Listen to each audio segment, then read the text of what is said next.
রাসূল পাক সাল্লাল্লাহু আলাইহি ওয়াসাল্লাম আরেকটি আমলের কথা বলেছেন। সুনানে বাইহাকিতে আসছে।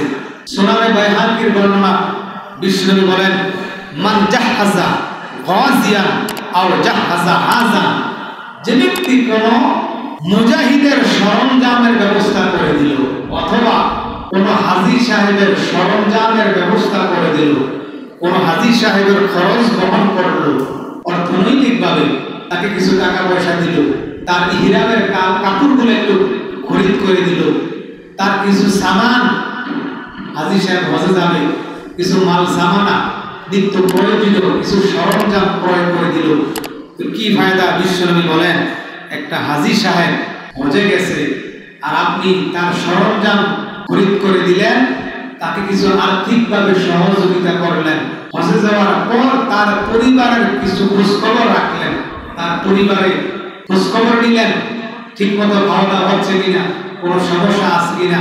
সুনানে বাইহাকিতে আসছে, বিশ্বনবী বলেন, শুধু এইটুকু আমল করার বিনিময়ে একজন হাজী সাহেব হজ করে যে সওয়াব পাবে, তাকে সহযোগিতা করার মাধ্যমে সেই পরিমাণ সওয়াব বান্দার আমল নামায় লিখে দেওয়া হবে। সুবহানাল্লাহ।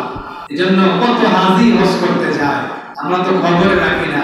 যাবেন, তাদের কাছে যাবেন, কোনো সমস্যা আছে কিনা জিজ্ঞেস করবেন, একটু হাদিয়া তাকে দিয়া পৌঁছে দিবেন, সামান্য 10 টাকার হাদিয়াটা আপনি দিয়া দিলেন, একটা হজের সওয়াব আপনার আমল নামায় আল্লাহ তাআলা দান করে দিবেন।